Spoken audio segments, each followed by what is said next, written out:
بسم الله الرحمن الرحيم، وبه نستعين وعليه نتوكل.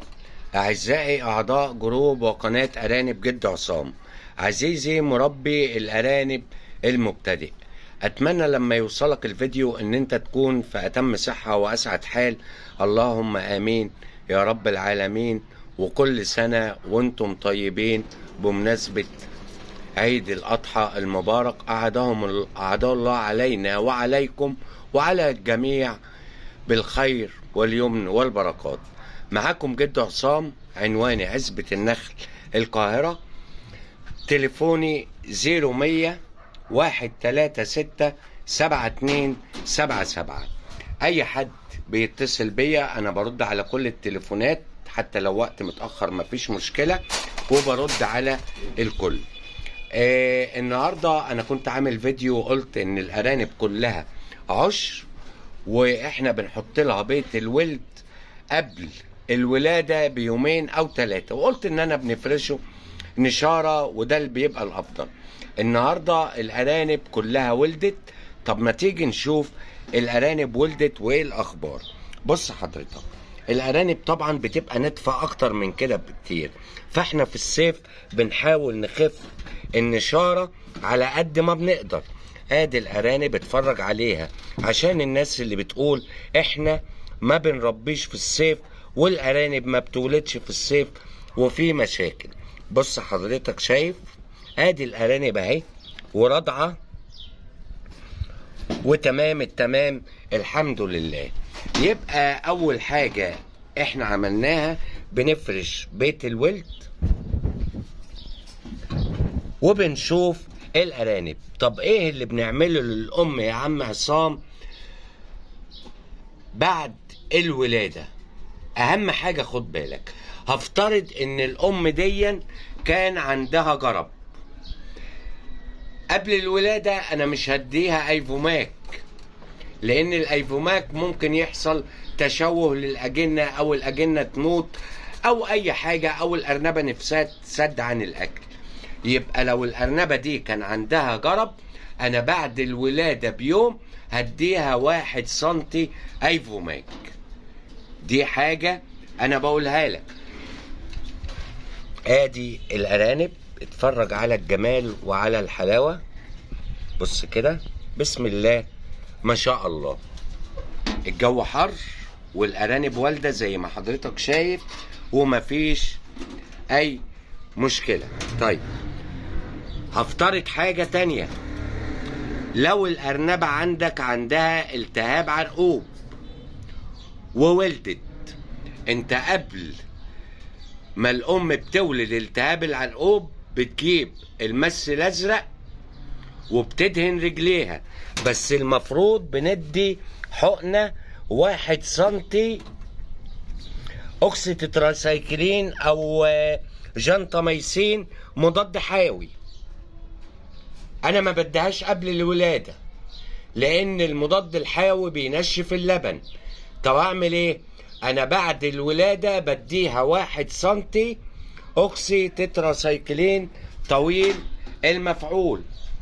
يبقى ديا افترضنا اول ام ان هي عندها جرب، وتاني ام عندها التهاب عرقوب.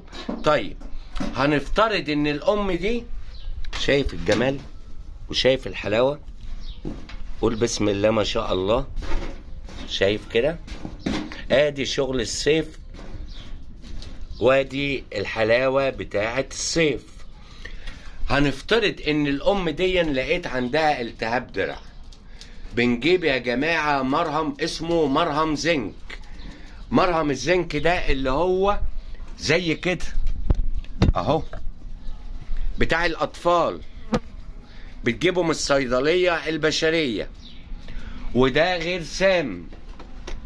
المرهم ده غير سام، وبندهن الدرع بتاع الأم بالمرهم ده 2 في اليوم. التهاب الدرع هيروح من عند الأم. أنا بقول لك كل الأمراض اللي أنت ممكن تقابلها قبل الأم ما بتولد وأنت خايف تعالجها، عالجها بعد الولادة على طول، بس بتسيبها يوم بتريح. بص كده، شايف الجمال والحلاوة؟ واحد هيقول لي طيب يا عم عصام انا عندي ام زي دي وفوجئت بحاجة. قول بسم الله ما شاء الله. ادي الارانب زي ما وعدتكم ان انا بصور لكم الفيديوهات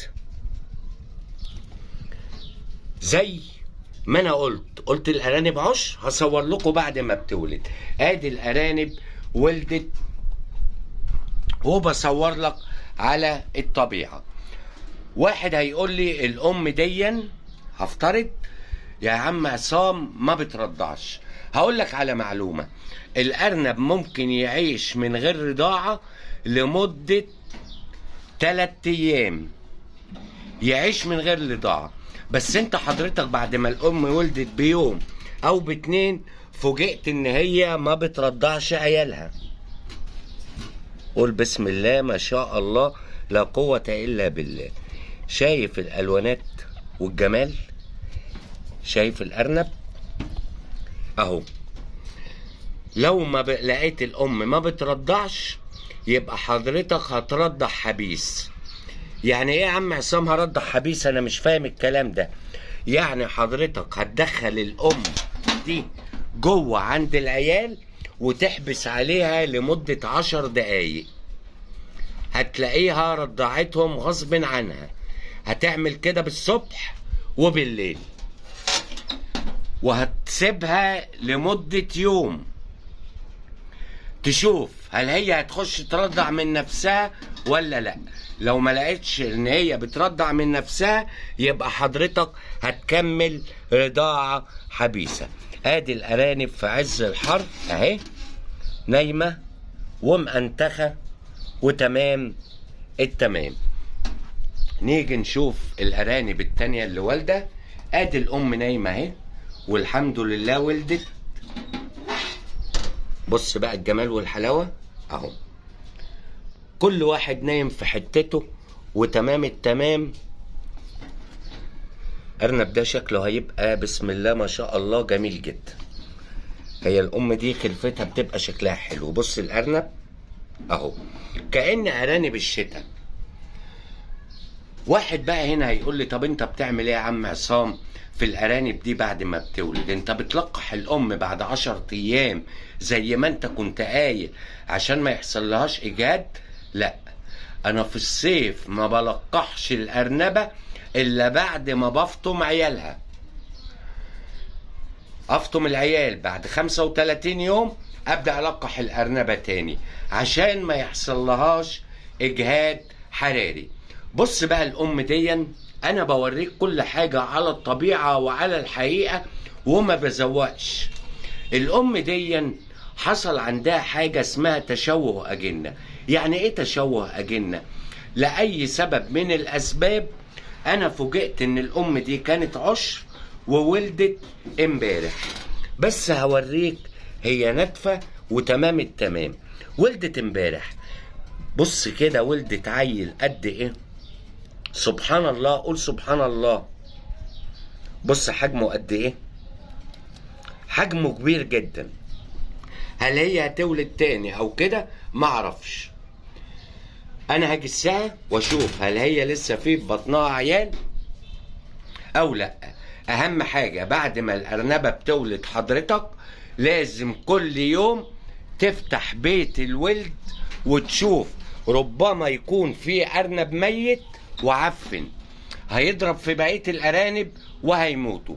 يبقى لازم كل يوم بنتأكد ان الارانب عايشة وصحتها كويسة. هقول لك على بقية المعلومات في فيديو تاني ان شاء الله. ادي الارانب البكر اللي عندي عمر 5-6 شهور.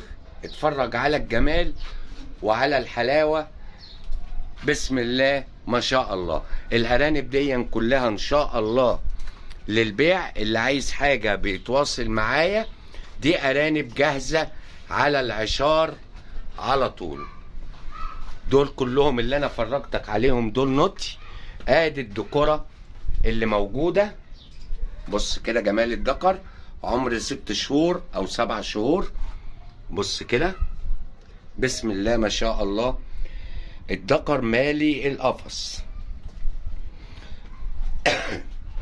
اتمنى ان انا كنت فدك في الفيديو دون، والى لقاء قادم في فيديو قادم. لكم حبي ودعواتي بدوام الصحة والستر، والسلام عليكم ورحمة الله وبركاته.